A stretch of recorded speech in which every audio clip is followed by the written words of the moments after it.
नमस्कार सर्वांना. तर आजच्या मिनी ब्लॉगमध्ये सर्वांचे स्वागत आहे. तर तुम्हाला माहिती आहे का हो, अक्कलदात आल्यावर एक नाही अक्कल येते म्हणा, असं माझे मिस्टर म्हणायचे. आणि माझी अक्कल आली पण दाढ चालली, पण आता अक्कल राहायला पाहिजे तेवढीच. दाढ चालली गेली तर बी काय उपयोग, गेले तर चालते, खरं अक्कल राहायला पाहिजे. कारण अक्कलदात यूज तर आहे ना, माणसाला मॅच्युरिटी येत नाही म्हणून असं म्हणतात. नंतर नंतर त्यांना अक्कलदात कसं येईल ना, तसं पूर्ण त्यांची मॅच्युरिटी येते, असं माझं मिस्टरांचं म्हणणं होतं. आता माझे 2 तर गेलेत आता अक्कलदात, आता अजून 2 राहिलेत. आता 2 काढायची वेळ आली, तिसरी काढायची वेळ आली आहे.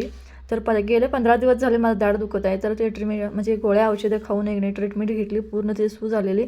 आणि आज फायनली ते दात काढायचा दिवस आला.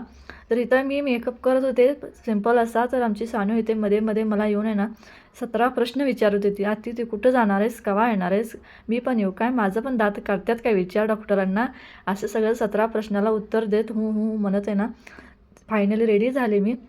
आता मध्ये दिसते बघा ती, इथं तुम्हाला दिसली का. तर नंतर आहे ना छान असं या आरसाचा अवतार बघा, ह्या आरशामध्ये बघून मेकअप करत होतो. तर ती पण आहे ना मी दिसत नाही मागं लागलेली.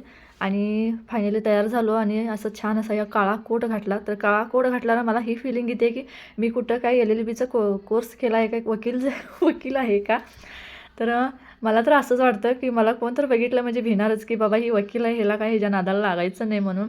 तर तसं काय नाही आहे. मी एक गृहिणी आहे, घरातलेच कामं करत घरातच राहते, घरातच असते. आणि मला पर्स आणून दिली आमच्या सानूने आणि चावे आता तू जा म्हणले, येताना मला काहीतरी खायला घेऊन ये म्हणली. आणि निघाले मी. तर मला जाता जाता आहे ना भावानं हॉस्पिटलपर्यंत ड्रॉप केला. तर गाडीवर बसल्यावर आहे ना व्हिडिओ करत होते. तर मला म्हटला काय अक्का तू एक व्हिडिओ करत असतेस.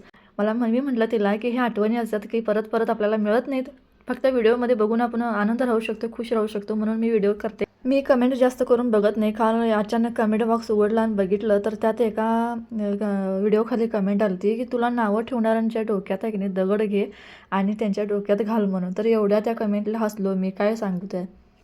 तर फायनली मला तिथंच हॉस्पिटलमध्ये जाऊन पोचवला तिनं, दवाखान्यात जाऊन सोडला, नंबर लावले.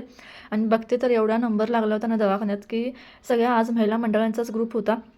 आणि 3-4 जणांची ओळख झाली, बोललो, गप्पा गोष्टी मारल्या. मागची पिढी अशी होती, आताची पिढी अशी आहे, जर बऱ्याच गोष्टीवर डिस्कस झालं तिथं.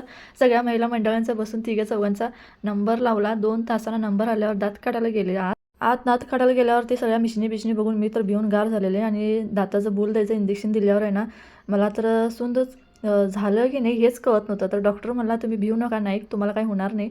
आणि दात कसं काढला ते कळालं पण नाही. नंतर एवढं सुचलं होतं ना, अक्षरशः मला बोलायलासुद्धा येत नव्हतं आणि जीभसुद्धा वळत नव्हती माझी बोलायला. आणि रिक्षा करून आहे ना घरी रिटर्न येताना आईस्क्रीम घेतलं आणि घरी निघून आले. तर असा होता आजचा मिनी ब्लॉग. तर कसा वाटला ते नक्की सांगा.